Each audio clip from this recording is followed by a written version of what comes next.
Hey there, it's Gary Parrish. Welcome back to the CBS Sports Eye on College Basketball podcast, where we sometimes discuss camel fighting dodo birds. Leaky Black, Matt Norlander is here with me. If you're watching on YouTube, smash the like button like you're Brandon Davies. You have consent. If you haven't yet, subscribe to the CBS Sports College Basketball YouTube channel. Also do that while you're here. Let's get into it. As I hope you know, we spent the past few weeks doing our Candid Coaches series, which is a thing we do annually where we ask coaches a series of questions.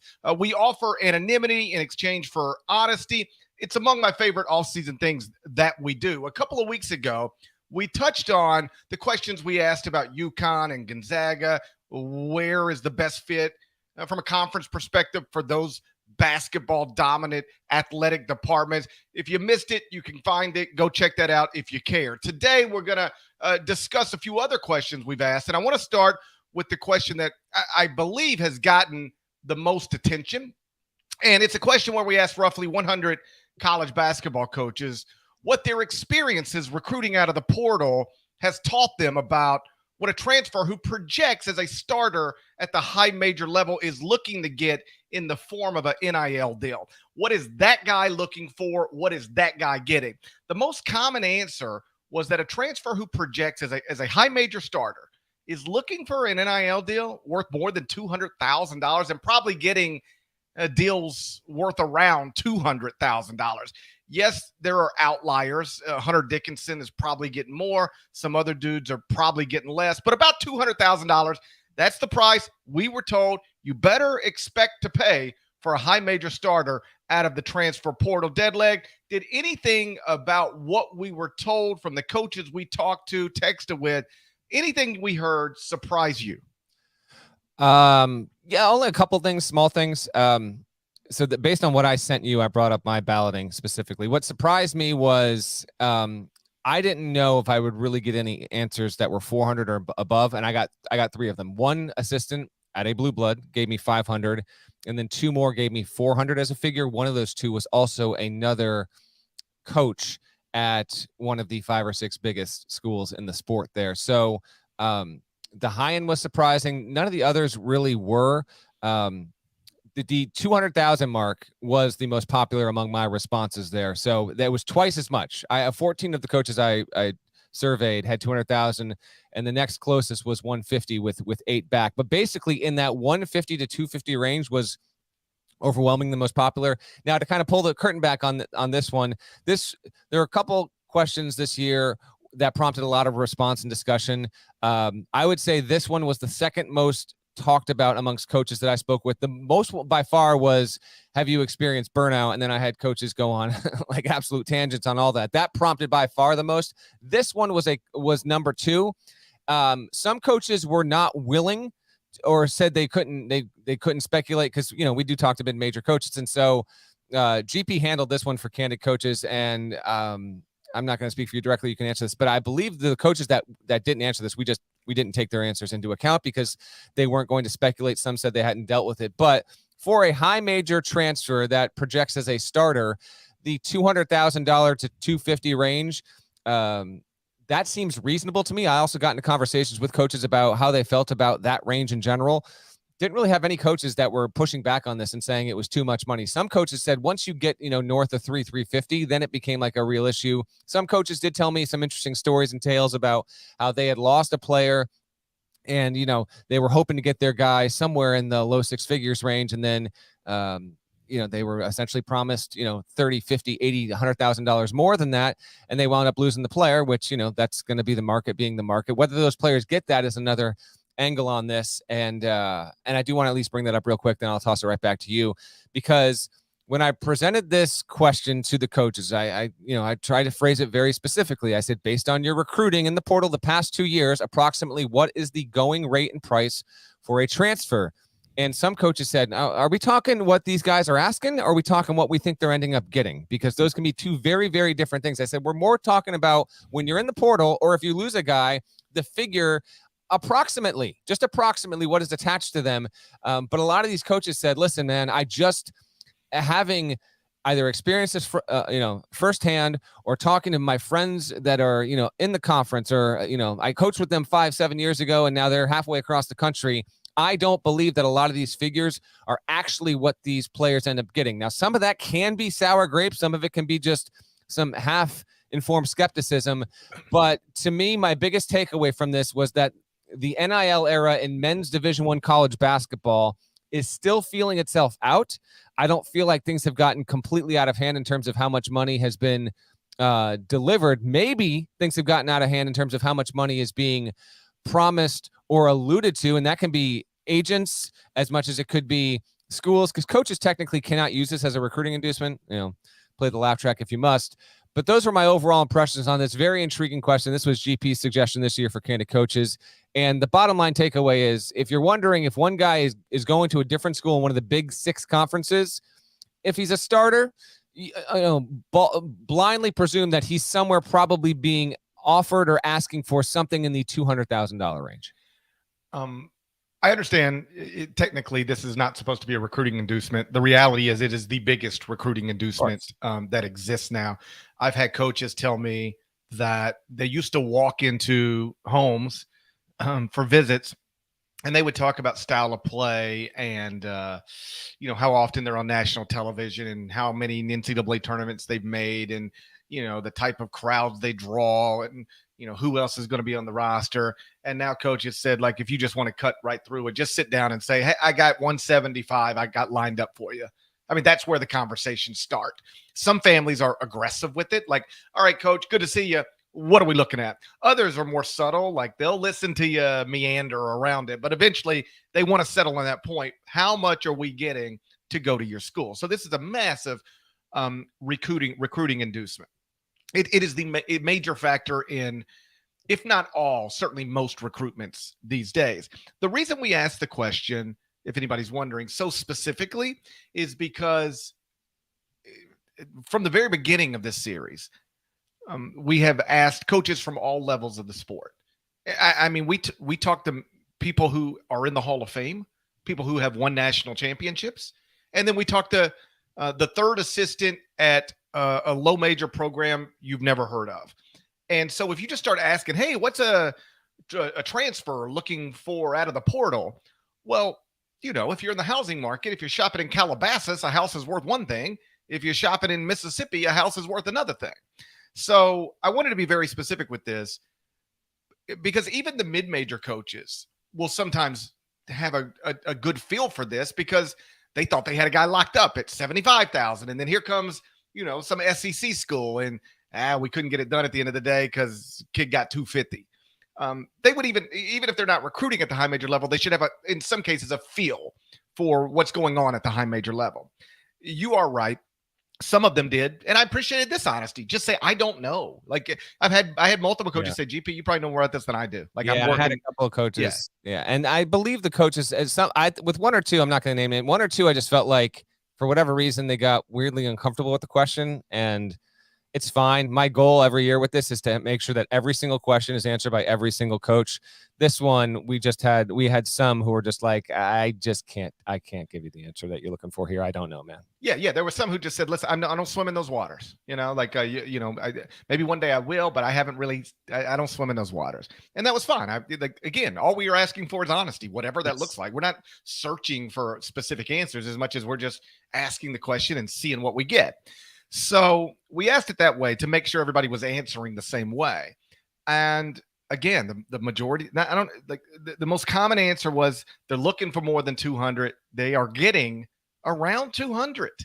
And I heard, and I'd be interested, because we haven't really talked about this, even you and I, off of air or whatever we're doing. How many coaches told you, did you hear?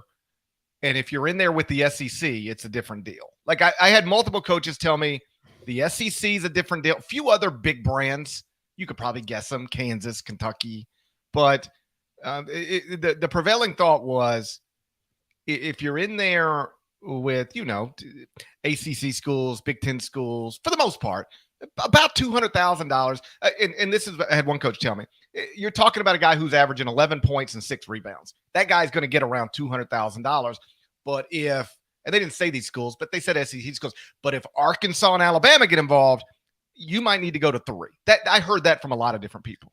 A couple people did interject that the the thing that came up more, or the most, I should say, for me with this question, and I assume the player wouldn't mind it anyway, is they basically, I want to say at least 5 or 6 coaches at some point, either right off the jump or in the midst of answering the question, said, okay, we're not talking about Hunter Dickinson though here, right? So Hunter Dickinson is the player that this cycle has been associated with NIL deals that are worth well north of $600,000-$700,000. Whether how much of that is true, it's on Hunter Dickinson if he ever wants to reveal it. But for the purposes of this question, coaches were almost eliminating him specifically from the question altogether, which I understand. He was the most well known, most prioritized and coveted transfer of them all. I got a couple with the SEC, but more off it was like coaches are like, all right, let's remove like the top 1 or 2 players in this discussion and kind of break down to everyone else that is not the exception to the rule. That's right. And I had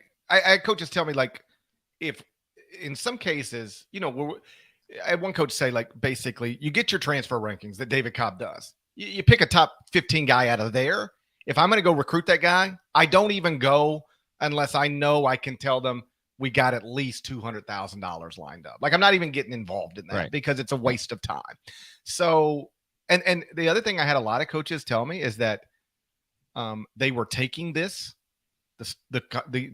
all the data and the column, and they were literally giving it to boosters and saying, hey, listen, I'm not BSing you. Yeah, no, that's valid. I'm not asking you for money for no reason. This is what CBS Sports did. They talked to 100 different coaches. This is what it cost. Do you want me to have a good team? Do you want me to have good players? This is what it costs. I had multiple coaches tell me, thank you for doing this. I'm now taking it to my boosters because I feel like some of them are skeptical that this is really what it takes. Service journalism. What do you want from us? Doing what we can. And to any supporters of a program and boosters that might have been skeptical, I would say, short of literally looking at the contracts, which we're not privy to. I mean, we are still dealing with either first, second, sometimes third-hand information of this. You are getting a temperature check on what the marketplace is for Division I men's college basketball in 2023 if you're trying to bring in a starting level transfer at one of the big 6, soon to be, I guess, big 5 conferences across the board. And I did have a couple of guys in power conferences, head coaches and assistants that gave me the $100,000 number. So I don't want to say it's always that from their interpretations. And I know like some lower level, high major programs know that once it gets to that 250 range, they're just simply not going to be able to compete. This is a very complex, thorny issue because then you get into situations where coaches are trying to balance rosters, keep their players happy. And some coaches told me they are more than happy and willing to get the 2 or 3 guys that need to have the NIL deal set up to take care of them. But some other coaches were like, dude, I need the second, third, fourth guy off my bench, man. If I don't have that, like, I know you might not care, but it's going to be the difference between us competing for an NCAA tournament bid and straight up not even getting to the NIT. So I have to be more judicious and perhaps democratic with how I try and handle my roster when it comes to NIL matters. Very fascinating thing. And this whole environment is still feeling itself out. Last thing for me on this, GP, because I know we got to touch on a number of questions. I did have, I want to say, a half dozen coaches offer up some variety of, listen, I think we need to just get through the next couple of years, and then we are really going to see what this will be moving forward. Because in talking to this booster here or this person here, I'm not convinced that these people are going to still continue to want to give this much money to collectives. Not a lot of coaches said this, but there is a feeling among some power conference coaches that if we want to say the number is approximately 200 right now, that might drift a little bit. The market might just come back a little bit here. It's not for the Dickinsons in a given year, but for the average transfer, that money might not be as much come 26, 27. That may not be the case, but more than 3 or 4 coaches at least posited that reality. That might be hopeful and wishful thinking on their behalf, but I at least wanted to bring it up. Yeah, on Dickinson, and yes, like a lot of coaches are like, okay, that's the outlier. We say that we acknowledge there's outliers. He's the outlier. He's getting more than most, maybe more than all, but certainly more than most. And that so in Kansas, listen, I'm not throwing allegations around, but like we're just talking plainly about Kansas worked to get that done. And what's interesting, like it's completely unsurprising to me that Kansas is flourishing in this space because honestly, what Kansas got in trouble with the NCAA is what NIL is all about now. I know. Like a few years ago, it was like Bill Self was on the phone with Adidas. Bad. And now it's like he has to be on the phone with Adidas and the guy who owns the local taco shop down the street and anybody else who might do an NIL deal. Like what Kansas did to, quote, get in trouble is what everybody is required to do now. And Nike announced on Thursday an NIL deal with Paige Beckers from UConn. Right. Okay. 5 years ago, I mean, whatever. Just DJ Wagner was still like uncommitted prospect and got a Nike deal. And then you're not going to believe Caleb Williams on my television every 30 minutes now. Right. Like this is how it should. You're not going to believe this. Got a Nike deal and then enrolled at a Nike school. Crazy. It's bananas. I know, unheard. It's bananas the way this stuff works. So I enjoyed the coaches cooperating with us and helping us get a what I hope is a good grasp for what is actually happening out there, because I don't believe anything like this had been done before. Like where you act, people just throw out numbers, but like, has anybody else actually asked 100 coaches who are dealing with this every day? Right. In these conversations, making these deals, involved at the very basic level. Hey, what's happening out there? So it hopefully people who follow the sport will come away with a better grasp of what's real and what isn't. And it is college basketball now, regardless of how you feel about it. There is no going back. There might be a way to improve this going forward, but there's no going back. This is the world we live in. And frankly, and then we'll move on. We talked about this for years leading up to NIL becoming a reality. Like, what is it going to look like? And what did we both say? It's the same teams that are great are going to be great. The same teams that get the best players are going to get the best players. UConn's our reigning national champion. Kansas is our preseason number one. Michigan State, Duke are preseason top 5. FAU's top 10, like we all said. FAU's top 10, like always. Okay, there's some weird stuff going on. Historical power, Florida Atlantic. Yes. But and Marquette. Oh, hold on. But Marquette, not using the transfer portal in the top 10. So just a little bit for everyone. I'm just saying, you go look at the preseason top 25 whenever the AP poll gets published, with the exception of Florida Atlantic. It's going to look about the way it always looks. The teams that you see are going to be the order of things has not been changed. The way things are getting done, different, but the order of things within the sport hasn't really changed at all. Same way in football. The schools that care about this stuff the most are doing the best. Colorado, traditional power, obviously thriving. By the way, I love that Colorado football story. That's amazing. Amazing. It's incredible, man. It's the biggest thing in the sport. He really is the biggest thing in the sport. I know. It's wild. It's wild. Yes. Like I was trying to think, like, what could possibly be the equivalent in college basketball of what Deion Sanders is doing right now? And who knows where this season goes? But I mean, in this moment, what it would be. I thought about this too. If you think about, and we need to break and get to the rest of the questions, but if you think about the personality involved, the sport-changing way that Deion played the game, media friendly, bombastic, outgoing, not shy on opinions, one of the all-time greats in the sport, Hall of Famer, someone who's still connected to the game. It would be like, let me see what power conference. It would be like if LSU decided not to hire Shaq and instead he went to DePaul and DePaul became one of the 5 best teams in this. That's really what it would be. It would be Shaq coaching DePaul, and DePaul opens the season with, going 9-0 suddenly as a top 5 team. I know Colorado's technically 22nd, but it would be that. That's what it would be. And to see in football is incredible. Obviously, college basketball has, there are former NBA coaches. It has its quote unquote celebrity coach. There's nothing like this. Like, but even the Penny Hardaway thing's not like this. Penny Hardaway's not like this, and Memphis was like, there are elements of it, but it not exactly the analog. Deion got turned down by Auburn and South Florida and Florida State, and so Colorado was the only one that took him. Now that I've said this, I do want Shaq. Shaq to DePaul. The campaign starts right now. Happen. Yeah. Shaq to DePaul. That someday, not now, but someday. In a related note, kinda. We also asked coaches what they would do to fix or at least improve the transfer portal.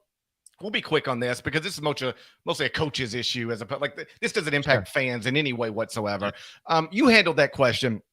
tell folks what we learned when we asked it. Well, okay, so yeah, and as it's always been, the portal and NIL are kind of interconnected. And the one thing that I did not allow coaches to say was, okay, the window's open too long. Everyone agrees on that. It would have gotten 90% of the returns on this, and it's already expected to change. So if you're unaware of that, this past offseason, the transfer portal in all NCAA sports was open 60 days. Now, it hasn't technically changed to 30, but the NCAA did all this data. If you look at the across multiple sports, what happens is in about the first 20 to 25 days, you've got a fluctuating bit of data about how many transfers are hopping in, and then it just dies off. And then what happens at day 57? It spikes like crazy. So you have this largely inactive period.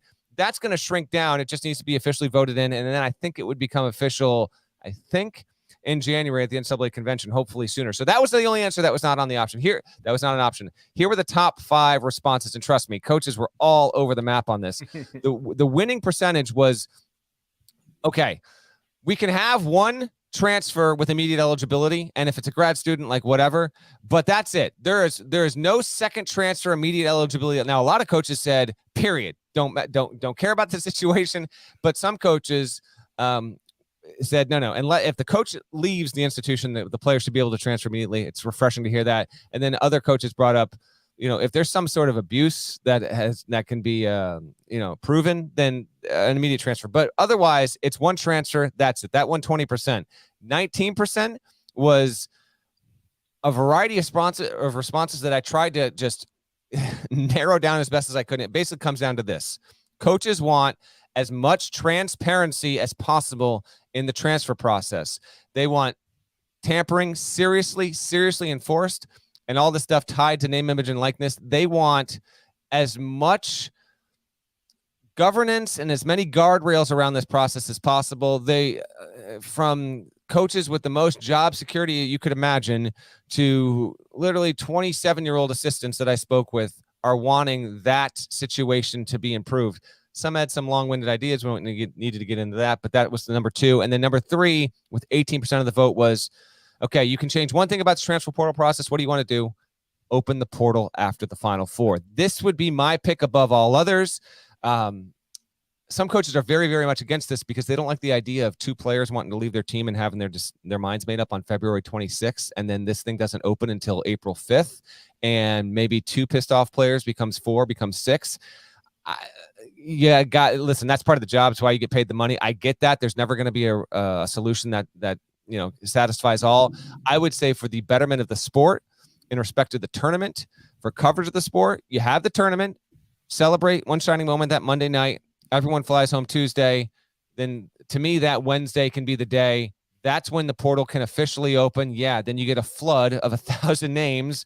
I get all that. And then you have a 30-day period. And then college basketball's transfer window, to crib a term from the EPL, the transfer window opens. And that doesn't stop a player getting a Photoshop done for social media on February 17th saying, I plan to enter the portal in April. That's by all means. But as a few coaches brought up to me, GP, there's also the potential that a player that decides on February 10, on February 17, on March 20, they want to get in the portal, maybe, just maybe, and not saying that staying is the better option, but you never know. Maybe they wait a couple more weeks. They don't make a decision that's quite as rash, and they wind up staying. You could actually, by extending when the portal opens, you might be able to have a little bit better roster retention. Those were the top 3. One more, then it's all you. Coaches are absolutely mad about, and not mad like angry, although they're angry. It's more like batty about this idea that grad transfers can go up until right about now on September 7th. By the way, happy birthday to my mother. Beautiful, beautiful. Daisy Norlander, happy birthday. She might be listening to the pod. You can have grad transfers just opt out of their school and go and enroll in another program. Now, that's happened here or there. I don't think it's a huge issue, but GP, I must have had 20 coaches bring this up to me. So that was the 4th. Have all grad transfers got to make their decision. Some said June 1, some said May 15, some said June 15. I don't know how you can actually, I don't think that's ever going to happen. You can, if someone graduates from an institution and then chooses to seek a postgraduate degree somewhere else, I don't see how you can prevent that person from doing that on their own timeline and being eligible in another school. But those were our top 4 answers. I try to be pretty consistent on this. Whatever I think is good or bad for the sport is trumped by what's right. And if coaches are allowed to do something, with rare exception, I'm not going to suggest that student athletes shouldn't be allowed to do the same thing. My point being this: Chris Beard once upon a time worked at Angelo State in 1 year, and then at Little Rock the next, and then at Texas Tech the next. He was at 3 different places in 3 consecutive years as the head coach. Did anybody care? If anything, it was celebrated. So why is it wrong when a basketball player is at 3 different schools in 3 different years? If it's not wrong when a basketball coach is. That will forever be my comeback to one-time transfer is fine.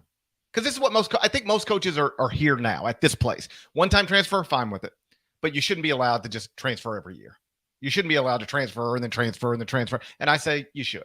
I don't, you will, as a student athlete, you might lose something as it pertains to credits transferring, and you have to do an extra semester. That's a person, again, that ain't got nothing to do with me. That ain't got nothing to do with the sport. That people in this country make those types of decisions every day. They don't dribble a basketball or run a football. They just decide they want to change schools, and even if it means they're going to have to do an extra semester, it's up to them. I'll leave that up to the players and their parents. So like if Chris Beard or any other coach can go from this school to this school to this school in 3 consecutive years, then I don't mind players doing it. What I will say is I agree that the transfer portal should not open until after the season. It should not be a disadvantage to make the NCAA tournament as it pertains to recruiting for next season. Like if you are a non-NCAA tournament team, season's over, transfer portal's open, you get your whole staff working on it. All right, hey, we're going to see this guy. We're getting this guy here. Reach out to this grassroots coach. Call this mama. Call this dad. Call this uncle. Call whoever. Whereas now you're the 6th seed. You're getting ready for a basketball game. What if you make it to the Sweet 16? Now that's a whole nother week. That happened. I talked to an assistant on the team that made the Sweet 16 in the morning of their game. They're on a Zoom. UConn, night before their national semifinal, they're in the locker room on a Zoom call with a transfer. That's ridiculous. I mean, it's just outrageous. Imagine NBA free agency going on during the conference finals. Yeah, I mean, that'd be outrageous. So, like, yes, I agree with the coaches that we should not open this thing until after the championship games on a Monday night. Transfer portal opens on a Tuesday. Fine with me. And then let's end it at some point. It doesn't need to be 90 days or even 60 days. NBA free agents, just to circle back to that, they make career 5-year commitments in a matter of hours. It's certainly in a matter of days. So we don't need 60 days to pick our next school. Let's make it a cutoff, and let's give coaches a period of time in the calendar where they don't have to be recruiting either their own team back or players from another team. This is where I do empathize with the coaches. Nobody, I don't care how much money you make, nobody should have to work 7 days a week, 52 weeks a year. All right. You should be able to take a breath, be with your family, and not be at risk of damaging your work product. And right now, coaches really aren't.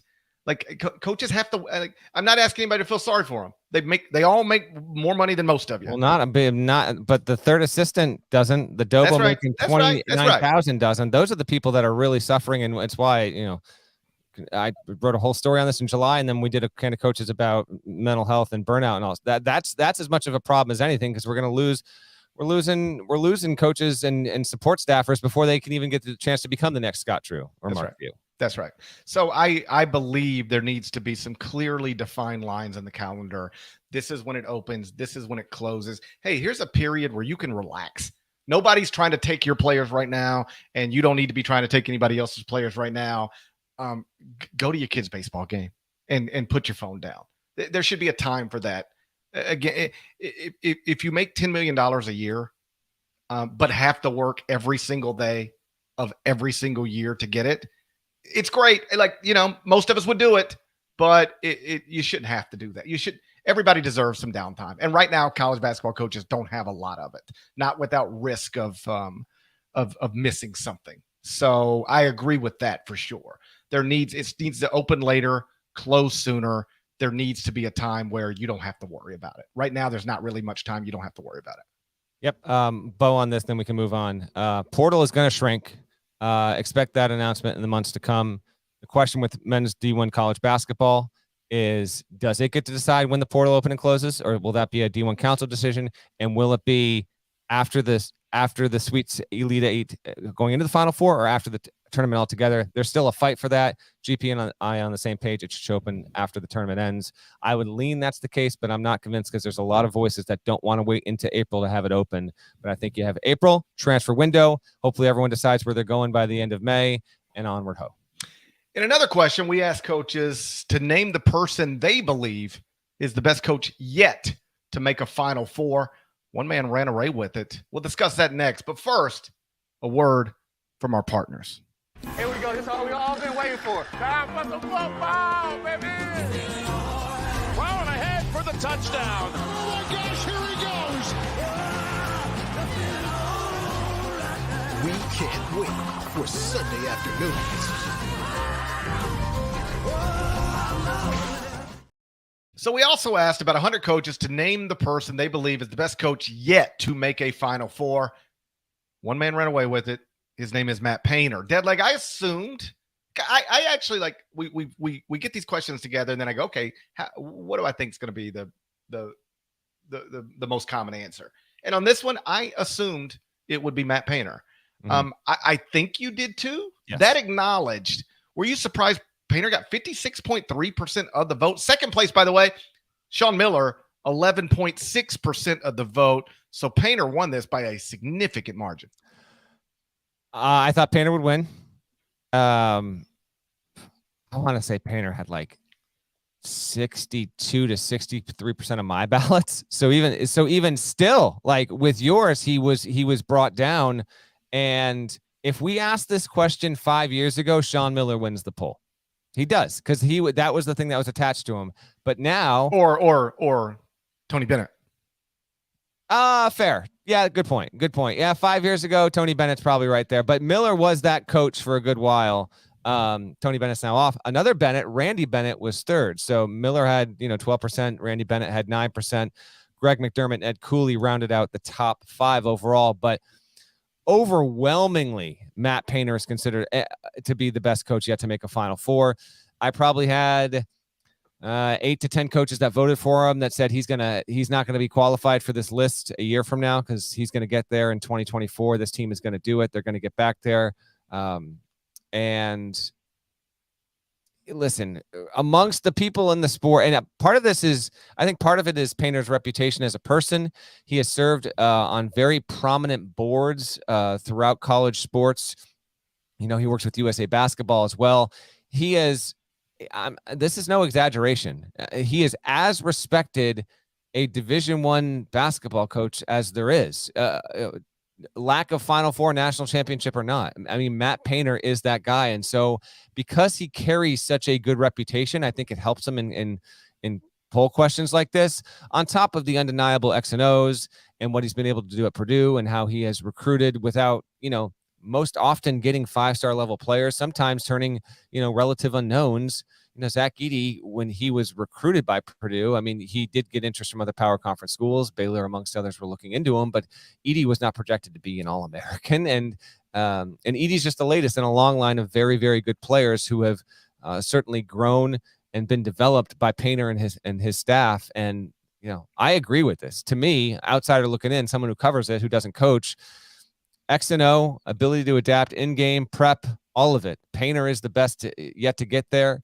And tournament's a fickle thing, but I am prone to believe that, knock on wood, and Purdue fans, I know. You think I'm jinxing you already, but I do think that he knocks himself off of qualification for this list in less than a year. I think, barring injury, Purdue, no matter the seed attached to its name, is going to finally break through, and Painter's going to get there. There's nothing I want more.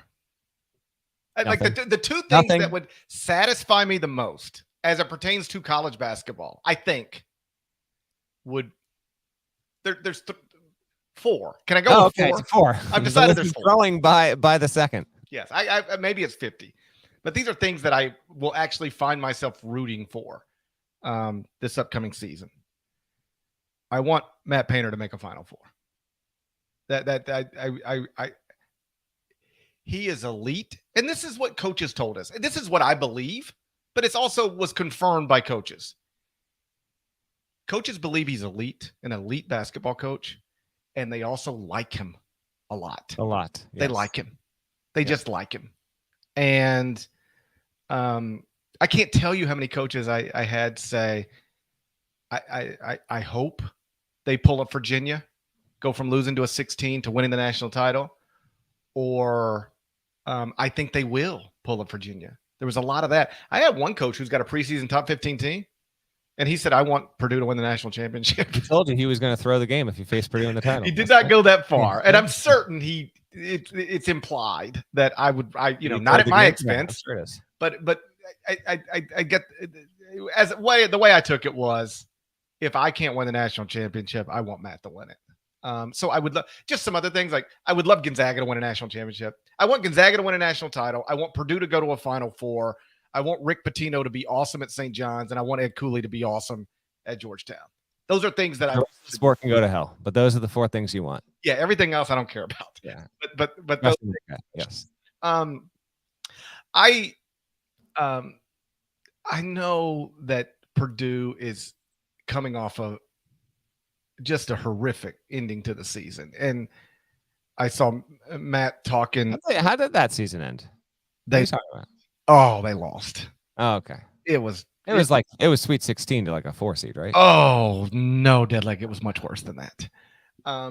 And I saw Matt was talking with the Field of 68 guys, and he was like, yeah, it eats at you. I should be able to celebrate. I'm paraphrasing here, but I should be able to celebrate a Big Ten championship and a Big Ten tournament title and a number 1 seed in the National Player of the Year. But I can't. It eats at you the way it ended. And I hope, if anything, because it must get to you. I don't know what it's like to coach and be awesome and not ever go to a Final Four, but I imagine it gets to you. I imagine on one hand, you look at this list and you go, hey, it's nice. More than half of my colleagues think that I'm the best who haven't been to a Final Four. But God, I wish I wasn't eligible for this list. Like you have to balance those things. Yeah. And I am assuming it bothers you. Like you can't even look back on that season and feel great about it because of the way it ended. And it will be perfect and for a lot of reasons if Purdue maybe not win the national title, but like at least get to the Final Four. We as a sport celebrate the Final Four more than any other sport. Like it is not celebrated to be the Final Four in the college football playoff. It's like, oh, who's going to get pounded by Georgia? Congratulations. We don't even we mock those teams that get to the semifinals and get blown out. You go to the Final Four in college basketball, that's a banner. And it's an achievement, and it's the way you're introduced for the rest of your life. The Final Four coach, Matt Painter, Final Four coach, whomever. I do think he'll get there someday. I hope he gets there this year. Was there anybody that didn't get votes or didn't get a lot of votes that surprised you? Like, okay, we both agreed we thought Matt Painter would win this. I think he won it by a more significant margin than I anticipated. But who else on there? I'm not surprised Sean Miller was second. Mm-hmm. I had one coach say, hey, listen, his reputation took a hit at Arizona, but the guy's a great basketball coach. And, it might be hard to get there from where he's at now. School's never been there. But if anybody can do it, it's him. He's great. He's great. Anybody that didn't get a lot of votes that you go, ooh, that's surprising. Here's the list of everyone that got a vote for everyone listening in order. Painter, Miller, Randy Bennett, and then everyone else had it was 6% or fewer. So Greg McDermott, Ed Cooley, Nate Oates, Jamie Dixon, Leonard Hamilton, Tommy Lloyd. That's all you. That was surprising to me. He just started, but hey, some people think he's already on that level. He's proven to be excellent, hasn't he? He's excellent. Yeah. I hear you. Muss, Jerome Tang. By the way, Jerome Tang, huge fan of the pod. We've mentioned this before. We got 1 year of a sample size, and the sample's great. Yeah, like Tang should be on this list, as far as I'm concerned. And then one vote for Cliff Ellis, who has more wins than anyone else on this list. Cliff Ellis is the active leader in wins, has more wins than anyone not to make a Final Four. So that's the list of coaches that received a vote. I can't say that I was surprised about any of this. I was surprised Musselman got so little of the vote, given that he's already been to 2 Elite Eights at Arkansas. And he's been to 2. And as if you want to tap the 15, 30-second back button, as I ran down those names, think about them. And who do you think ultimately gets to a Final Four and who won't? Because all those names, they're not all going to get there. So 1, 2, or 3, it's just not going to happen. It's hard to get to a Final Four. Some of these guys are near the end of their careers. They could be in difficult situations. Some of these guys are really, really good coaches. They will just never get to a Final Four. It feels inevitable. To your question, I'm looking right now. Who is the best coach not getting a vote that also hasn't had a Final Four? Vamp, if you could, GP, because I'm actually going to see. Yeah, I don't know that. I was just surprised by Musselman. Only getting 1.8%. He's been to 2 Elite Eights. By definition, he's been close. It's pretty clear at this point he's going to have a Final Four caliber team every season. Mm-hmm. Like, can you, with the way he does things, can you envision a scenario where we're not talking about Arkansas as a preseason top 25 team ever? I mean, eventually we'll get there, but like, it's not unthinkable, but you'd have to have some stuff go awry. Yeah. Yeah. Like, he knows what he's doing, and he knows how to work this transfer portal, and he knows how to remake rosters, season to season to season. There's no reason to think he's not going to have a Final Four caliber team ever. Like, some of these guys are not going to have Final Four caliber teams every year, right? Like, Ed Cooley's not going to have one this season. Leonard Hamilton's probably not going to have one this season. Might, given his age, might not have one again. Cliff Ellis obviously not going to have one at Coastal, but I think Muss will probably have one every year. Painter, I think, is going to get there. I wouldn't rule out Sean Miller getting there. I mean, Xavier has been a 1 seed in the NCAA tournament. So Randy Bennett, obviously he's terrific. Like, how many people could do what he's done at St. Mary's? Like that maybe 0. Certainly the list is short. I don't know that he can get St. Mary's to a Final Four. But again, the way we asked the question mattered. Who's the best coach who hasn't been to a Final Four? Randy Bennett's a perfectly reasonable answer to that. I think most people think Nate Oates is going to get there at some point. Like, if you had to bet right now, Nate Oates will retire with a Final Four, yes or no? I would vote yes. I would lean yes. But, he's another example of if it doesn't happen, like, it wouldn't be stunning to me. Well, it's hard to get there. Like, John Chaney never went. Somebody in the chat pointed out. Chaney is one of the most famous to not get there. How about this? Okay. Coaches that didn't receive, I got 4 coaches in mind here. Oh, you ready for one? Like, here's one. Okay. John Shire. Well, okay. So one coach brought up Shire to me. One coach was like, I'd love to give you Shire, but I cannot in good conscience give you Shire right now because there are so many other coaches who have been around longer and more proven. But in 2 or 3 years, there's a chance that if we were to do this question again, that Shire would crack how about the list. This? If you ask who is the best coach yet to make a Final Four, the list we have makes sense, I guess. If you ask who will be the next coach to make the Final Four for the first time, Shire's got to be first or second on that list right there with Painter because of what's about to happen this year. Right. Now, I'll also say 2 of the most accomplished coaches, maybe these are 1, 2. 2 of the most accomplished coaches that haven't gotten there that didn't get a vote are probably Holtman and Greg Gard. Neither of those got a vote. And then I think a coach that didn't receive a vote, and I think it's fair that he didn't receive a vote yet, but one who, if we ask this question in 2028, if he hasn't broken through, that I think would make this poll is Grant McCaslin, who just got to Texas Tech.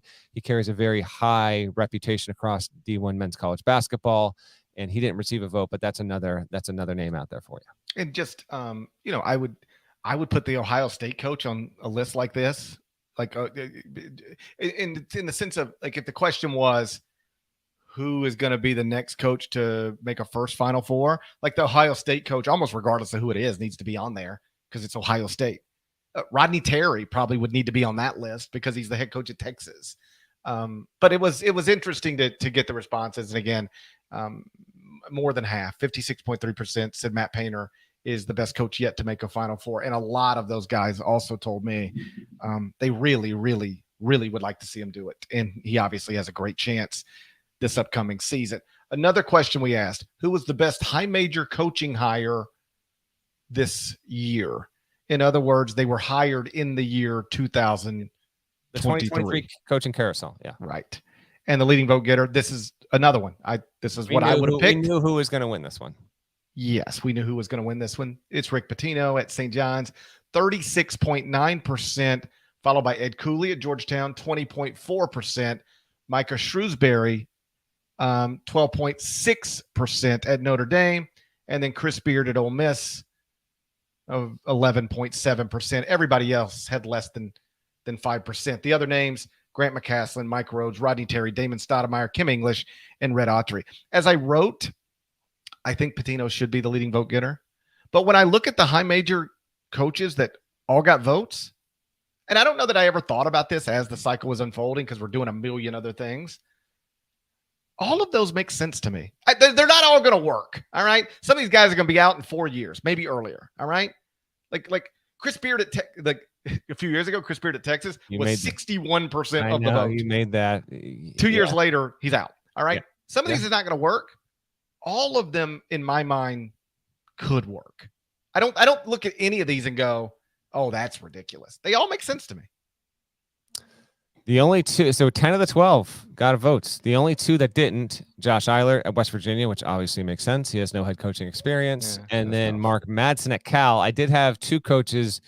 I can't remember the coach they gave me, but they were like, Madsen wouldn't be my first or second choice, but he might be in my top three. He could be sneaky good. So even Madsen got a nod there. Pitino winning comfortably is no surprise. Cooley coming in second, no surprise really when you consider his resume there.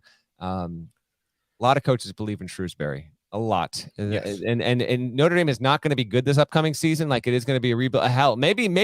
Yeah, I'll tell you what, if Notre Dame gets to like 17, 18 wins, it'll really speak to Shrewsbury's coaching acumen because that is not expected to be a good team. And it might take a year or two, but they'll probably get going and really, and be a factor once again in the ACC. But he carries a lot of respect. And then, I think I tweeted this out a couple of days ago. McCaslin, again, he had 5% of the vote, but I had a few coaches. Like when you ask these kind of questions, if I'm talking through a coach, they're almost like talking out their answer to me. Yeah. And so on a couple of occasions, the guy's like, I got to give you Pitino, but McCaslin would be it if Pitino didn't leave. McCaslin would be my vote if Pitino didn't leave for St. John's. So McCaslin would probably be 15 to 20% if you gave coaches a top two. But yeah, we had to narrow it down. You got to pick one guy. And trust me, I had a couple. This is the other thing, whatever. But like sometimes we ask these questions and then a coach will either give me over the phone or sometimes I'll do these over text and they'll give me two answers. I'm like, no, that's not how this works. You have to give me one answer. One. And so because of that, in questions like this, it's why Pitino winds up winning with a comfortable margin of vote. And as he should. I mean, he's one of the 10 best coaches in the history of the sport. If you want to argue that he's closer to the top five, I'm willing to listen to that argument. But St. John's has more optimism, and we did a whole summer shoot around on the Johnnies there. I mean, it's got to be Pitino because of what he has established there and what he's established at his career and what he's walking into there at St. John's. Your note on Beard was obviously interesting because we do this question every year, and when he got the Texas job, he was the running away winner. I mean, he got almost double in that poll what Pitino got in this one, but because Ole Miss is in Texas and because, frankly, I had a few coaches be like, I just, I can't vote for Beard. And some other coaches are like, if we're voting for the coach and what he can do, like my vote is still Beard. Like that's still what he's capable of. He's obviously a polarizing figure there, but he did come in fourth and there's a little bit of distance between him and McCaslin, who is fifth. And then Mike Rhodes at Penn State is sixth. He's the one that I think has a chance where he's like, he's not one of the, the first 5 or 6 coaches we're talking about in this carousel cycle, GP. But if he's from the area and if he can really continue off the momentum that Shrewsbury had going there is a chance. Rhodes has never not been good that the Penn State hits a new level as a program there. But it's traditionally one of the toughest places to coach at in that conference. So we wait and see. It's just such a hard job. Like I don't doubt that he'll do well there. Like again, he makes sense. And I'm a big fan of Mike. Like obviously he's been great. It's a hard job. Whereas I think like Rick Pitino's it's not the best job, but like it's gonna be fine for him. Like I had coaches, they were like, no, he'll go to a Final Four. Like he'll make the NCAA tournament in year 1 and go to the Final Four before he retires. Like people really do think, Rick Pitino in New York City with name, image, and likeness rights. Like, forget about it. It's going to work. He does turn 71 later this month, but I've never been worried about his age, and coaches don't seem worried about his age. As I wrote, because I handled this question, when you talk to Rick, you spent time with him last season. Yes. He does he I don't know how else to say this other than he doesn't come across as his age. Is that a fair assessment? Would that be your assessment? Yeah, we talked about this on a recent show. No, he's still got plenty of vigor. He's full of energy, and we mentioned the Deion Sanders thing earlier, and Shaq to DePaul. Let's make that happen. Again, Pitino at St. John's is not an analog to that, but there is a chance. Like St. John's was a power in the 80s. Colorado once won the national, had co-claim to the national championship in 1990 or whatever. Dormant programs and power conferences taken over by extremely well-known coaches. And there is a chance that, Deion's got to coach a second game here, so we can bump the brakes a little bit, but there's a chance that, and it's frankly, it feels more likely that Pitino can bring, just on a national perspective, a level of interest and an invigoration to a school that will benefit the overall enterprise of college basketball. Like college football is helped right now because Deion Sanders is doing things at Colorado that seemed impossible or borderline impossible. And St. John's has not been a relevant program for the majority of the past 2+ decades. Pitino already has them in relevancy before they played a game, but once we actually get to the games and really get a good read on this stuff, there's a chance that in year one, he has them in the tournament. And by mid-December, we're talking about a St. John's team that's a factor nationally, is ranked in the top 25. So we could see that semi-duplicated in college basketball. He makes the most sense as the biggest winner. But for the other thing is the Big East wins big here, because the top two vote getters on this are both at Big East schools. It's been a huge year for the conference. UConn winning the national championship. You had all this coaching changeover. There's plenty of drama, renewed rivalries. They absolutely hate Cooley now in Providence. Kim English, Providence, who coached, he also got votes. So a lot of intrigue. This is our Candid Coaches was a big win for the Big East overall, just in general, with some of the top vote getters and multiple questions. One last thing on Chris Beard. I heard the same thing you did. They're like, define best. They were like, he's the best coach of the group, but he's not the best hire because he shouldn't have been hired. Like, I'm not here to relitigate that. It's just that is still out there. There are coaches who are like, Chris Beard's awesome. He's going to be awesome. I don't think he should have been hired under these circumstances. And I know that the charges were dropped, and they know that the charges were dropped, but the police report still exists. It remains ugly. And there's just, coaches mostly stay in their own lanes, but I think some were uncomfortable. Like an institution of higher learning would hire a person in March or April who was accused of what he was accused of, in December or whenever that was. But nobody, there's not a debate out there among coaches about whether or not Chris Beard is a wonderful basketball coach. And there's really not much of a debate about whether he's going to do well at Ole Miss. It's just some frankly, and I don't say this it's just the truth. Some do not think that he should have been hired under these circumstances. And so that's the best explanation for why he goes from getting above 60% of the vote 2 years ago when he was hired at Texas to now less than 12% of the vote when he was hired at Ole Miss. Before we get out of here, one more we want to touch on, and it was a question that I believe is publishing later today. Yeah, and it should really be any minute now, as we could. Any minute. Do we have a special present for you? No, any minute. The question was simple: will Zach Edey, who is the reigning everybody National Player of the Year, will Zach Edey repeat as National Player of the Year? And more than 60% of the coaches we corresponded with said that they believe that he will. 63% said yes. 37% said no. Yeah. I had even coaches who said yes say, I know it's smarter to take the field. I know that I should take the field. But that guy is unstoppable, and his team's going to be great, and that's going to be your national. He ran away with it. So, if he gets hurt, I guess he won't be National Player of the Year. But basically, if the prevailing thought from coaches I talked to was, if he is healthy and they are good, he's your National Player of the Year. Okay, so a couple things on this. One, let's predict right now. Is he going to do it, GP? Will Zach Edey be in back-to-back National Player of the Year? Yeah, I think so. I do too. I think he's going to do it. I say as much in the Candid Coaches, which again should be publishing at any moment. Oh, boy. Woo! You know what? We'll drop this in the episode description so you can tap on through and give it a read there. Oh, man. I think he's going to do it. Side rant is what it is. Because there are 6 National Player of the Years that are traditionally recognized, and that doesn't even count the most important of them all, the CBS Sports National Player of the Year.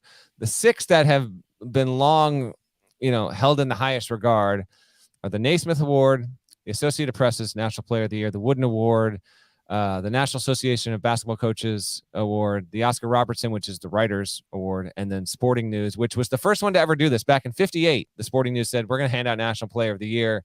And they've held that distinction.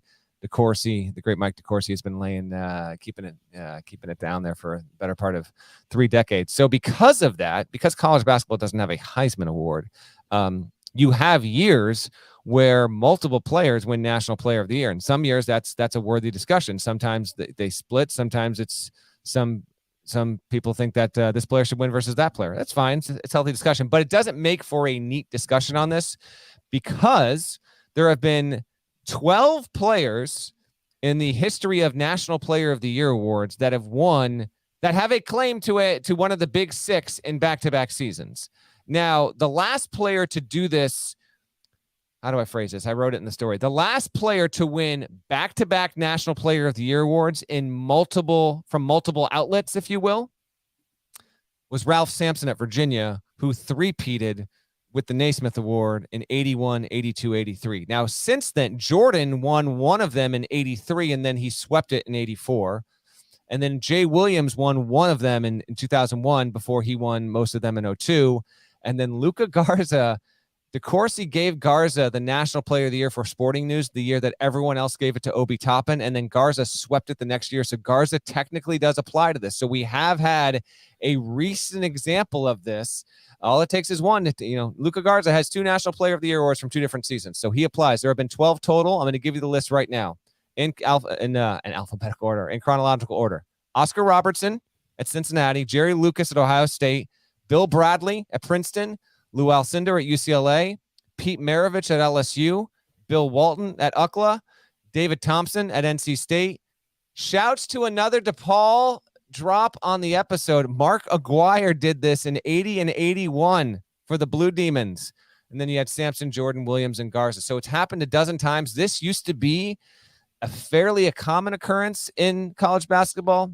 Doesn't take a brain surgeon to figure out why. It used to be that really great player stayed 3 and 4 years. If you did that and you won it as a junior, hell, if you won it as a sophomore, you had a great chance at repeating. And then as more and more great players left early to go to the NBA, the likelihood of that happening dropped off significantly. National Players of the Year left for the NBA. In fact, Garza, Shibwe, and Hansbrough are the only ones to do it in the past 2 decades. Now we have Edey coming back.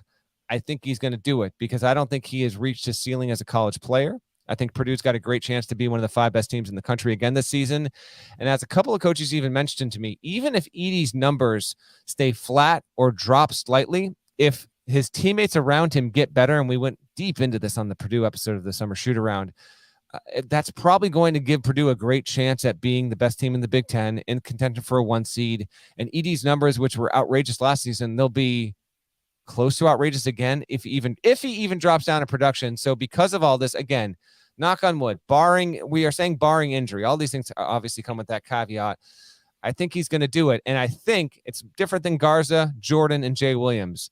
He'll be the first player since Ralph Sampson to, like, quote unquote, truly do this and do it, from multiple bureaus, if you will, in back-to-back seasons. Would love to see it. And that would dovetail nicely, potentially, with Painter maybe getting off that best coach not to make a Final Four list. As you mentioned, it's not that common to get back-to-back National Player of the Year awards in college basketball. Pretty common in the NBA to get back-to-back MVPs. Just in my adult life, Tim Duncan went back-to-back 2002, 2003. Steve Nash went back-to-back 2005, 2006. LeBron James went back-to-back in 2009 and 2010 and won 4 of 5 from 2009 to 2013, and probably should have been 5 for 5. He probably should have won 5 straight MVPs. but Derrick Rose won it in 2011. I mean, Barkley won the year that 93 and Malone won. Like the same thing with Jordan. Like these. It went Jordan. Went Jordan, Barkley, and then it went Jordan. Yeah, well, we had Magic, Jordan, and Malone, then Jordan, and then Barkley, Hakeem, and then David Robinson. But this is the Jordan retirement. Yes, and then Jordan comes back. I think it goes Jordan, Malone, Jordan. That's right. It goes Jordan, Malone. Yeah. And so then later on, we get LeBron doing 4 and 5 years, back-to-back twice. Steph Curry, back-to-back 15 and 16. Giannis, back-to-back 19 and 20. Jokic, back-to-back 21, 22. Yeah, it's pretty common in the NBA. It is fairly common, and that makes a ton of sense. Real quick, to the coaches that voted no, and again, 60. So 2 out of 3 coaches, 100 plus polled. That's a hell of a return there for Edey. That shows you how much respect he has in the sport, and I think it makes sense. But the ones that said no, I said, okay, if it's not going to be Edey, you got to give me a name. And Dickinson was comfortably the most popular of that. It went Dickinson, Filipowski. I think Klingon narrowly beat Baycott, and then Kalkbrenner were the only ones to get multiple votes. I had a few other players, like Justin Moore got 1 vote, but the multiple votes, all big. Dickinson, Filipowski, Baycott, Klingon, and Kalkbrenner were the most popular picks among the coaches that said Edey would not do it. Okay, we both believe Zach Edey will be the National Player of the Year because it's got to be somebody, and we think he's the most likely. Would you take the field over Zach Edey? You have to. Because taking the field also brings in the potential for injury and et cetera. So it would be irresponsible not to, but I'm predicting that Zach Edey will win National Player of the Year again. Okay, here's one for you. You can take the field, anybody but centers. You can take centers or a non-center. That's the question. I'm taking a center. I'm taking a center too. You have to take a center. Yeah. And is that going to be the way it is going forward? Because as we've talked about a million times, maybe like Armando Baycott. I don't even think you mentioned him. I did. Yeah, no. Oh, you did. Okay. He got a few votes. Yeah. But yeah, the guy that got the most votes for me is the other guy. Like if it's not Edey, who's it going to be? Filipowski. I got not a lot, but like not every coach gave me an alternative answer, but the ones who did, Filipowski was up there, Dickinson as well. I just wonder if this is going to be a thing in college basketball going forward, because you can be a traditional center in college and be awesome, and there's no place for you to go, and you can make a lot of money in college now. So the Zach Edey's, the Armando Baycotts, the Ryan Kalkbrenners, the Hunter Dickinsons, the Filipowskis. Filipowski's got a place to go. He's different than the rest of these guys. Filipowski could have been a first-round pick, I believe. The rest of these guys could not have been. But I wonder if every year we're not going to be talking about the 4 best players, or the 4 preseason favorites for National Player of the Year are all centers. It felt like it was that last season on some level, and it feels like it's going to be that again heading into this season. Yeah, I don't know if it'll stay permanently. Sometimes things in team sports certainly go through cycles, and we'll see if this winds up being a cycle or not. But for the immediate future in the coming years, that does seem to be the case for where we're at. Before we get out of here, I gotta bring something up on a personal note. I believe we've touched on all the Candid Coaches stuff. Kevin B in the chat asked if we had a status update on my war on cable and if I've cut the cord. We are able to do this podcast right now because I pushed off the inevitable here. So, listen, if these disputes happen, whatever, I'm going to switch, but we had to do a podcast this morning. However, if anyone has any experience with this, because I'm going to do it Friday morning, please find me on Twitter at Matt Norlander, email the show, shouts to cbs@gmail.com, because I'm genuinely interested in how this is going to go. So I got these cable boxes. They have to be either mailed or returned. I'm just going to return them. I'm going to go to the brick and mortar. I got to bring it anyway. So instead of dealing with a 90-minute phone conversation of canceling my cable, I'm just going to walk into this place and bring in my router, my modem, both cable boxes, and just be like, this is it. We're done. GP, you ever done anything like this? Have you ever experienced? I've never done it. I've canceled because I've had to move. Like, I've done it over the phone, but I don't want to deal with the 90-minute phone call. I just want to walk in. Here's my stuff. Take my information. We're done here. We within the past couple of years changed internet companies because there was we have C-Spire, like free advertising. We have C-Spire, and it was like because my kids are of age, like my kids are playing Fortnite nonstop, right? Like they are streaming games, and if it's slow, your kids hate you. Dad, I'm getting killed because I'm lagging, right? Like you got it. So I reached the point where I was like, what is the best internet in my community? And and how do I make it as good as it can be? And so we got, my research showed it was C Spire. And then I had them come out. I don't do anything. I get on the phone, sure. And I say, send them out here. Send your guy, send him with extras, everything. And let's just go through. I don't want to set up anything. I want a professional. And so we've got pods everywhere. You can hardwire in basically in nearly every room. You might want to hardwire, like my wife's desk, my kids' gaming room. I was like, the thing my family uses more than anything else, this is just true, is the internet. And so let's have the best we can have and bring out the professionals. And so my internet is professionally installed, and it's pretty good. It's better than Bloomington's. I know that. Okay. Yeah, well, I'm getting the new service installed on Friday morning. I'm getting some feedback here in the chat saying it won't work. You might have to call. I did some research, did my own research online. Always a formidable And you came away thinking you have a heart condition. It said that you can over the phone, or you got to go into an actual store. So we'll see on this. I don't want to call and cancel now. I want to watch the NFL game tonight. And I can't if I cancel now, I'm going to lose the cable service and the internet. Well, then what am I doing? I've had that with DirecTV. Man, you know, like we have DirecTV. I've just always had DirecTV. I like it. I know people will say, "Oh, it's stupid." I don't know. I like it. It's comforting. I just enjoy it. I like the way the remote controls. Someone in the chat says it sounds like I'm about to storm the Capitol. No, but I'm not even. Where angry. were you on January 6th, dead leg? Cable companies. I'm just like, listen, you had a week to wrap this up. I'm moving into the new age. Like I'm done with it. I even had stuff on the DVR, like when we did the podcast for CBS Sports Network, I DVR'd it. I watched a little bit of that last night because I got to return the boxes. I'm gonna lose the DVR. I don't know if that's what was archived anywhere else, but I wanted to give a little. I'm sure they got it somewhere if you need it. I can get it. So, but I'm just I want to go in, give my stuff back, and just be like, we're done here. I know. I still have DirecTV, and I've been going through it. We don't have CBS right now on DirecTV. What? Yeah. Come on, let's get it together. Okay, right. So it's a big problem because I love CBS. It's America's most watched network, and they have the PGA Tour. So it'd be Saturday, Sunday, and now it's fine for me because I have Paramount Plus, so I can just stream it through Paramount Plus. So it's fine. Anything that's on CBS, that's why I haven't had what are we going to do about DirecTV? Because anything that's on CBS, I just can stream it through Paramount Plus. It's fine. Yeah.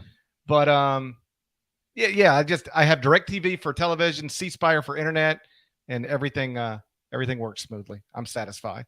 Does it cost me about $700 a month? Probably. Of course it yes. does. Do you get the Pac-12 network? Of course you don't. Well, do I have the Pac-12 network? No. Yeah. Am I spending too much on my in-house entertainment? Probably. But whatever. Why do you think I got all these jobs?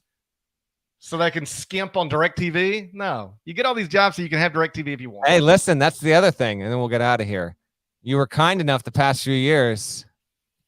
Password share for Sunday Ticket. That's not it anymore. I'm going YouTube TV. Seriously, because I started to research this the other night, and then I was just like, I don't feel like reading.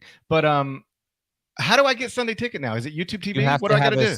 You have to subscribe to YouTube TV. GP allowed me to watch my Bears little password share, which was a nice little perk there for about 4 or 5 years. That's out the window. So I have plunked down for because the way that they get you, and I understand it's completely justifiable. I got a wife and 2 kids. If we see 3 Bears games in a bar and go and eat, we have paid for Sunday Ticket for the entire year. So why wouldn't I just stay home and watch all of them? Oh, this is a man rationalizing. Exactly. This is how you rationalize things. So you do what you got to do to watch your team go 6-11. So I can't tell you how many things I've bought and then rationalize it. Like, well, if I were to go do this, the monthly golf. That's not inaccurate. The monthly golf course, membership fees. My wife's like, what are we paying this amount? I was like, well, if you have to understand, if I play twice a week, and then you include a card, it's going to cost this much. And she's like, just whatever, I don't care. It seems excessive, but shut up. So, hey, You want what you want. You get Hey, what you listen, I presume whenever our next podcast happens, I'll have the internet to get it done. That's the hope. That's good to hear. That's good to hear. I think that's a show. I think we're going to call that a show. Shouts to Devin Downey. Shouts to Chester, South Carolina. Shouts to Huck. Shouts to Larnell. Thank you guys once again for watching, listening to the Eye on College Basketball podcast. If you're not subscribed, please go subscribe anywhere you subscribe to podcasts, including Apple Spot. We showing off T-shirts today? I got my Tecmo Super Bowl shirt. NFL season starts tonight. He's got his Willie Nelson for President shirt. Love this Tecmo Super Bowl shirt. If we're going to elect an old man, let's make it Willie Nelson. Christ. There we go. You know, if we're going to elect an old man, let's make it Willie Nelson. Let's go. I'm on fire. Shouts to Willie Nelson. Yeah, absolutely. Rest in peace, Jimmy Buffett. Rest in peace, Jimmy Buffett. What a sad deal that was. I know. I was on a Buffett kick earlier this week. That prompted me. I was in the Keys when Jimmy Buffett passed. How about that? You really were. Yeah. You really were. You won't have a hard time guessing what the pool was playing every day, all day. There we go. Oh, buddy, I was in Margaritaville about every 45 Monday, minutes. nothing wrong with that. Nothing wrong with that whatsoever. I was in Margaritaville about every 45 minutes. It was a hell of a deal. Make sure you rate it, review it, leave a comment. There's more of us than there are of them. Jimmy Buffett, I'm certain one of us. Unquestionably. Had to be. I mean, had to be. There's not a doubt in the world. He was probably a subscriber to this podcast. I mean, had to be. Yeah. Had to be. So, moment of silence for Jimmy Buffett.